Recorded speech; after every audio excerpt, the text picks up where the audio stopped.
right, so today, right, still in unit 1 point, what are we in, 2? We're going to look at something called humanism. So far we saw the background of the Renaissance. We saw a little bit of the politics with the city-states. So now today we're going to focus on humanism, and then tomorrow we'll do art. So here's the humanism.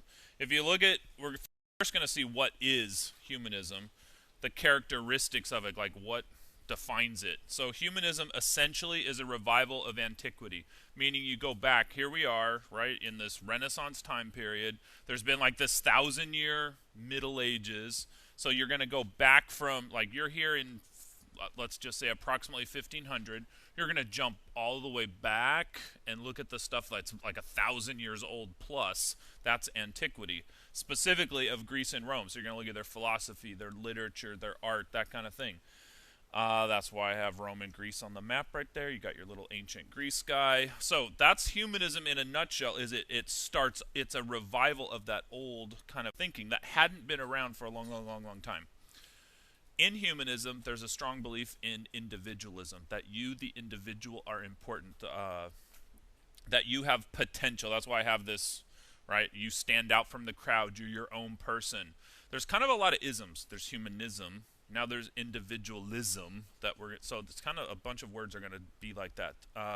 In the Middle Ages, you weren't that special, really, right? Like Americans, we think we're special. Like, I'm an individual. That concept wasn't even really around for 1,000 years. That concept comes back with the Renaissance, and then it'll come back more with the Enlightenment, and then you get the America is like the epitome of individualism. But it comes from this belief that you have potential, that you have within you some sort of greatness, as opposed to, and that you can achieve it on earth. Because in the Middle Ages, it was like, Christianity teaches that you're born in sin, you are evil, you need to be saved. This idea is, no, you are good, you have potential, you could reach greatness, that kind of a little bit different. So humanism will celebrate individual genius. Think of the people we'll talk about tomorrow, like Leonardo da Vinci, Michelangelo, right? They'll celebrate individual greatness. There's almost a cult of the individual.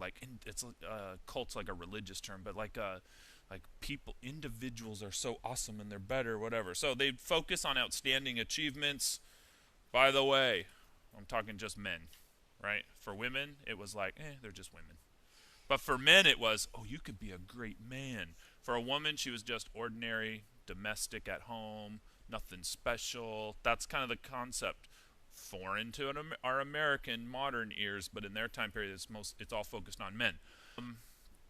They believed in something called virtue. Virtue is the quality of being a man, the idea that you can excel in the pursuits that you go after. VIR is the word part in Latin for man. So it's the idea that you have your distinctive personality, you're unafraid to be like your neighbors, you're going to be your own person, you've got a lot of confidence, you will just stretch yourself until your abilities are maximized. By the way, you know the new slogan for Alvord Unified School District? That all students will reach their unlimited potential. I don't know what the old one was. I just know this one, and it goes with this, right? Because it's the idea that you have unlimited potential and you can achieve all things. Now, behind some of that is an individual's like, I want to be famous, so I'm going to do something different than everybody else, a quest for glory. So all that's there. It's the idea that you are being as human as you can be, humanism, right? You're being the best you can be, achieving whatever. They believe humanists would believe the key to a good life is reason and nature. They liked a man who knew what he's doing, like you're focused on something, you know what you're doing. Humanism also, then if you're going back to the ancient Greeks and the ancient Romans, you got to go back and study those languages. So there's like this focus on individualism. Then there's also this focus on studying the ancient languages. Latin first. Latin comes from ancient Rome, and then it's going to be the ancient Greek also. They thought that because there is Latin in the Middle Ages, medieval Latin, but a humanistic Enlightenment Renaissance kind of person would think that medieval Latin, in their words, had become monkish, barbaric, scholastic, like that word from the other day. They basically thought the church had taken over Latin and infused all the Latin words with all this religious stuff, and they kind of want to go, let's go jump back over that and learn ancient Latin. So they're focusing first on studying the ancient languages. They're going to want to read everything in its original language. And after the fall of the Byzantine Empire, like we saw in 1453, Greek is going to be added into this, right? From Latin, they'll add on to the Greek because all those scholars that fled as the Byzantine Empire was falling brought a whole bunch of Greek writings with them, and they're like, we want to read this stuff. By 1500, just about all the significant Greek and Roman texts had been translated into their vernacular so that other people could read them too. But at first, it was this study on all the ancient languages. Why study all that stuff? They thought they're called the classics. Like, we want to study the classic, like classical Greece and Rome, their writings, to show us what those people thought about human nature, to try to understand what humans are. Good. They believed, there we go. They basically reject what was called the Aristotelian view of the world and the medieval scholasticism, where Thomas Aquinas had been trying to blend Christianity and old Greek thought. They're like, let's get rid of that. They actually just want to go back further and just take that Greek thought instead of blending it all in. They believed in what's called the liberal arts. Today you can still get a liberal arts education, right? Liberal arts education for them is grammar, rhetoric. Do you guys know what rhetoric is? Do you know what grammar is? Rhetoric is like persuasive speaking. Like, how does someone get up in front of some people and persuasively speak, or write it? So rhetoric, poetry, history, politics, moral philosophy, what's right and wrong. So you could still major in this kind of thing, right? I know sometimes this major is put down in college. I don't know what you want to major in. What do you want to major in? Do you know? History, right? History. Anybody? History? History? No? Surgery. You can major in surgery? Yeah. But you want to be a doctor and be a surgeon. Yeah, so science, some sort of science-y kind of thing. But liberal arts, none of this is really like science, right? So some people are like, oh, you can't make any money with a liberal arts education, but you can learn how to think with a liberal arts education. And that's what these people are into, is like, how do you think and figure out the world, blah, blah, blah. By the way, I think America does need lots of scientists and engineers and doctors, because I don't know what's happening to us. Nobody knows anything. Sometimes this is called the humanities. Liberal arts would be called, you study the humanities. That goes with the word humanism. So you can take humanities courses in college. That would be this kind of stuff. There's a part of humanism called civic humanism. Do you guys know the word civic? Yeah, besides the car, but yes, it is a car. So this isn't Honda humanism. That'd be cool. How about, have you heard the term like civic center? Yeah, a Honda Civic, the car. How about a civic center? Never heard that term? How about, I'm trying to think some other civic. In some schools, students take a civics class. Have you heard that? You're getting close. Yes, closer. Civics refers to government. So like the civic center, like Riverside Civic Center, or somewhere else civic center, it would be like the government center. So civic humanism is basically humanism, all this kind of liberal arts kind of thinking applied to government. And so a lot of kings, if I want somebody to help me rule, I want one of these guys who's been studying the liberal arts, the humanities, and that person would be into what's called civic humanism. How do you apply all that humanistic thinking into governing, into government in general? So history is a big part of it, right? History is part of this whole humanities, liberal arts kind of thing. And they're like, we can study history, we can see mistakes that were made in the past or things that were decided well in the past, and we can replicate them or avoid them so that we can have a better future. That's the kind of idea that we'll take this liberal arts and make governing better. That's civic humanism. Humanism's often, I didn't mean to get to this guy yet. He can be distracting. Humanism tended to be secular and lay-dominated. We've already used the word laity in here before, right? Lay-dominated means it's not the church. It's just regular, common, average, everyday people, not the leaders of the church. So it's often lay-dominated, and it's also secular means worldly. So it's kind of the opposite of religion. So it's secular and lay dominated. It doesn't mean they're not Christians. All these people in this time period are pretty much Christian. But there's this type of thinking that's kind of humanism, that's kind of straying a little bit maybe because it's more secular than the deep religious thinking that they've been doing for 1,000 years during the Middle Ages. So that's kind of the humanism. Now, if I asked you, what's humanism, right? You could sit there and go, 1, 2, 3, 4, 5, 6, 7, 8, 9, 10, whatever, humanism. Or I only got 7. So, next, you get Petrarch. So let's look at some humanists, right? Some people who believe in humanism or think humanistically. This is Petrarch. Petrarch's considered the father of humanism, meaning he's one of these first guys to start talking about all this stuff. He is considered the first modern writer. His writings are no longer subordinate to religion. Middle Ages, everyone's writing religion. If you're a writer, you're writing religious topics. Now his is going to take a step away from that. It's going to be a little more secular, not be so focused on religion. He would write stuff like, he would just like, let's write about love. Let's write about nature. I think he's like the first hippie, really, right? Because he's like, let's write about, and he would write imaginary letters to Greek and Roman authors, like he'd read them, and now he's like, I'm going to write a pretend letter to Aristotle or whoever, right? Like, dear whoever, and write about love and nature and whatever. So his writings do revive an interest in all these classical writers, but instead of just always talking about the church, and how you have to have faith in the church. He doesn't write about that, right? Because he's not subordinate to religion anymore. Instead, he writes about simple personal pleasure of love. Now, to you guys, that probably doesn't even seem like that big a deal, but for them, they're straying away from kind of what they've been doing for 1,000 years, what it's like to just watch nature, to climb mountains, just to do things for the pure joy of doing things. That wasn't the concept in the Middle Ages, so it's kind of a difference here in humanism, that there maybe some happiness can be attained, just the pure joy of doing something. Then he goes on and says that an individual's emotions and feelings and pleasures are just as important as his religious faith. That's kind of edging secular, that instead of faith being the dominant idea in your life, your feelings matter, your personal pleasure, your happiness matters. So this is Petrarch.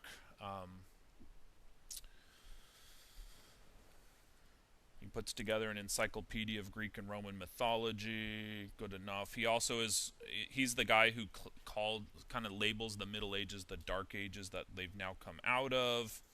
And I'm sorry, this is Boccaccio. I was on the wrong person.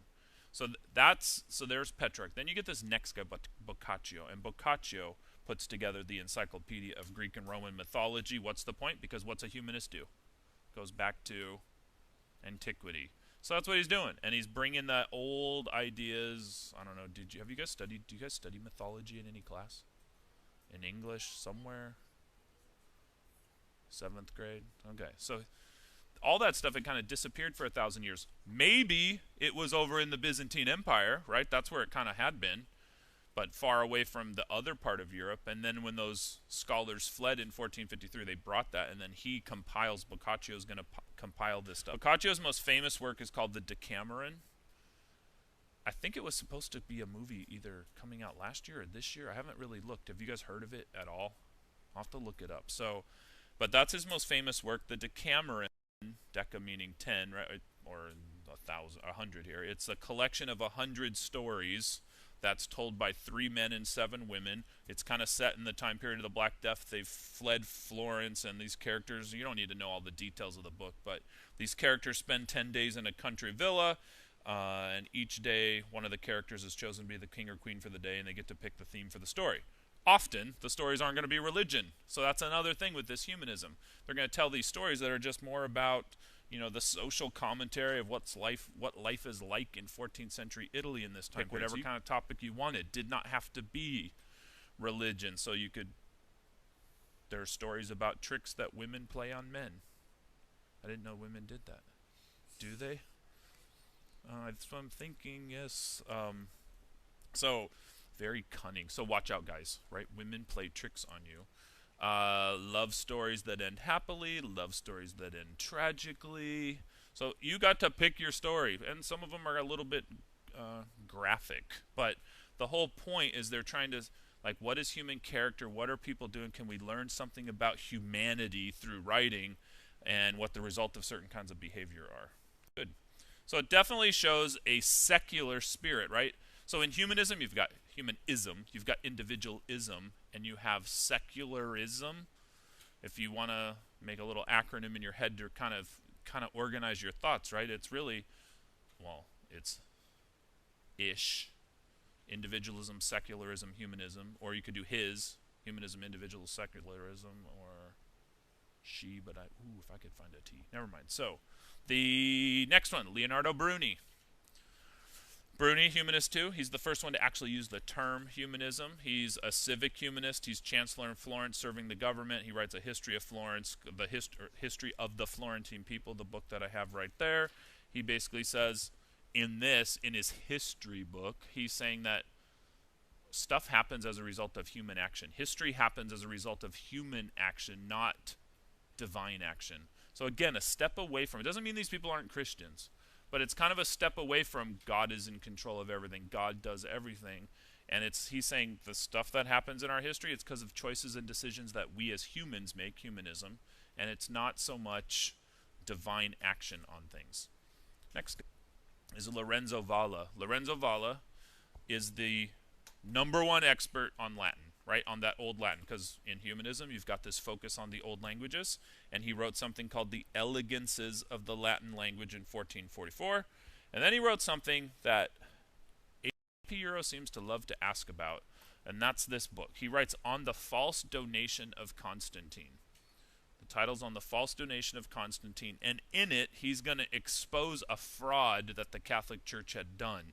So the Catholic Church claimed that in the 4th century, when the Roman Empire is falling apart, right? Rome, I think, falls apart, and it's in the late 300s, I think, that Rome is falling apart, and that the Emperor Constantine of the Roman Empire transferred political power to the Pope, to the Church, and said, Pope, you are now kind of the ruler of these, what was now called Rome and the Papal States eventually that we looked at yesterday. You're the political ruler of that. So the reason, because also they'd just be a church, right, a religious group. But the church, so let's say you're now in the 1440s, the church is claiming that they have political power too. And their claim on political power, like, why aren't we just a church, a religious organization, but why are we also a we have political power, is because the Emperor Constantine, way back in 300 and whatever, gave the land and then the power to rule over that land to the Pope. I think the Pope was Sylvester at that point. So that's and they're like, look, there's the document that Constantine signed turning the land over to the Pope. And that was their claim. Here comes now Lorenzo Valla on the scene, and he sees this document, and he's like, this document's a fraud. The Catholic Church did not get political power because Emperor Constantine gave him. There's no way that happened. How would he know that? Because he knows ancient Latin. And he's like, when you look at the Latin that this thing is written in, that's not the Latin of the 4th century. That's Latin of some, like, do we speak differently than English than they spoke English in 1700? Yeah, we would, like, if you wrote something, or you read something that Thomas Jefferson wrote, it would look like there's words that are different. You could tell probably when it was written. That's him with Latin. And he's like, look, this Latin is wrong. They're using words that weren't used till like 500 years later. So there's no way that this can be a true document. So that's why it's called On the False Donation of Constantine. He's exposing the fraud that the Catholic Church was using to say that they had political power. What's ironic, though, is that he's still Catholic. It's not like he lost his faith, like, oh, I'm not Catholic anymore. It's not. He still worked for the Catholic Church, even served as a secretary under one of the popes at that time period. So he exposes this fraud. Now, why would AP Euro love this kind of question on a test? I think because it encapsulates all the humanistic thinking, right? You're going back to the original languages. You're using reason. You're trying to figure this out. It's a little bit secular. Errors in the Catholic Bible at that time period, which was called the Latin Vulgate. He's like, that's wrong, that's wrong, that's wrong, that's wrong. Despite all that, he remains Catholic and serves the church. All right, next guy, Marsilio Ficino. He is influential humanist. He starts what's called the Platonic Academy. Cosimo de' Medici is like, hey, let's bring some of these ideas up. Let's research all these old ideas. And so that starts in the 1460s. It spreads the work and philosophy of Plato through Europe, translates Ficino translates Plato's works into Latin, and good. Next guy. Pico della Mirandola. Mirandola is part of that Platonic Academy there in Florence. His most famous book is something called Oration on the Dignity of Man. An oration is like oral is speaking, like it's my big speech about the dignity of man. It is probably the most famous work on the nature of humankind coming out of the Renaissance, like what is a human. So all of this is humanism, right? So that's the big topic. So he says humans are created by God. They have tremendous potential for greatness because they're created by God, and they can even become kind of one with God, have union with God if they so desire. So he's basically putting on the dignity of man is like man is super high, man is special, he's way up here. And he would say man is somewhere between animals and angels. Like angels are higher than men, animals are a little bit lower than men, but man has great dignity. If you know, the Bible says things like God or man is made, or how did it say? Adam was made in the image of God, something like that. So he's saying humankind is made in the image of God, therefore has great potential. But you could make choices that could be bad and not reach your potential. He does talk about that because he said humans have free will, which we'll talk about a little bit more in this class later. The idea that you can choose your own path. Well, you have the potential for greatness, but it doesn't mean you're going to make choices that cause you to achieve your greatness. So if you can get on the right track, you can achieve greatness. If not, you may fail. A little bit more Machiavelli. We talked about him yesterday, so I'll skip that. And then you got Castiglione. Castiglione is going to write the Book of the Courtier. So we're just kind of running through all these humanists right here. The Courtier is probably the most important work on social etiquette. A courtier, like if a king has a court and you're the person in his court. So, like, what's the behavior? How are you supposed to behave in this court? So that's why it's social etiquette. He specifies the qualities necessary to be a true gentleman. Like, what does it mean to be a courtier? What does it mean to be a true gentleman in this time period? It includes your physical and intellectual abilities. He rejects, there's lots of crude habits at the time that he's saying we don't need these kind of crude habits, like spitting on the floor, eating without utensils, wiping one's nose with one's sleeve. Do you guys do that? Like, anyway. He describes what he calls the ideal Renaissance man. This is, Castiglione is easy to remember. It's a C. Castiglione wrote the Courtier, right? And then he's describing the Renaissance man. This Renaissance man is well versed in the Greek and Roman classics, meaning he knows all those books and he's read all that stuff in its original language probably. He's an accomplished warrior. He can play music. He can dance. He is confident but yet modest. Is this the kind of guy any girl would like? A Renaissance man? A man who could read you poetry in Latin and then dance with you, and then be your warrior, and then what else we got, and then play you a song, whatever. That's like the perfect man, it sounds like right there, right? I don't know. By the way, what aren't they talking about here? Renaissance women, right? They're not saying, hey, be the perfect Renaissance women. No, you're just over there, right? But the Renaissance of man right here. So in the Middle Ages is when you got as a teacher, I have a master's degree. The idea of a master's degree comes from the Middle Ages, that you become an expert in one thing, a master. That's not what a Renaissance man is. A Renaissance man is almost a master in many things, right? He's achieving his potential in many things, not just one. He may be, really good at some and kind of good at some other ones.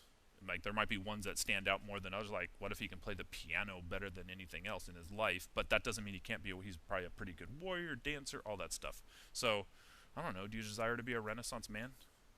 Let's say human. Do you desire to be a Renaissance human being? Reach your potential in all areas? Like, why not, right? Why would you limit yourself? After all, Alvord's promise is that you're going to reach your unlimited potential. So why would you limit yourself and go, oh no, I can't dance. But anyway, can you guys dance? Can you sing? Can you play musical instruments? You can. How many of you play an instrument? I'm always curious in AP Euro. Not very many? I thought like playing music and intelligence went hand in hand. No? Like your brain, like no? How about maybe the discipline of playing music? I don't know. That's a lot of practice, right? Practice, practice, practice. Uh, anyway, the good. So that's the contrast. Next one. Then you got Johann Gutenberg. There's another John spelled differently, right? We've had John, John. Jan would be Jan, like Jan Hus or John Huss. And this is John also, but it's Johann Gutenberg. I think you all know him, right? Makes one of the most important inventions in the history of the world. That's going to allow all this humanistic thinking to spread, and that's the movable type printing press. Right, because then instead of someone having to write everything, you can print this stuff and it can spread a lot faster all over the place. So that's Gutenberg. There's his Gutenberg press. So no longer, that's the whole Middle Ages was, if we want a copy of it, we got to have a scribe, some guy who's going to sit there and make a copy. How expensive is that book going to be? Expensive, right? Because someone has to sit there for hours and hours doing it. The first, actually, are you a class that had Mrs. Harris? Did you do the like a potato block thing, or what is it? You put ink on it, and then that's what the movable type printing press was. So every year I hear that you guys, and then later, did you lay under your desk and paint the Sistine Chapel? Oh, wow. I think she retired now. So you guys are going to be one of the last classes that'll know that. But what grade was that? Seventh? Yeah. Okay. So, first real. The first book printed here is going to be the Bible. So you've got the first printed Bible. It's called the Gutenberg Bible. I believe you can still see it. There's a copy in California of a Gutenberg Bible, I think at the Huntington Library. You've seen it? Oh, cool. I haven't been there in a long time, so I didn't know if it's still there. So that's the Gutenberg Bible. I think that one is. I don't know for sure, actually.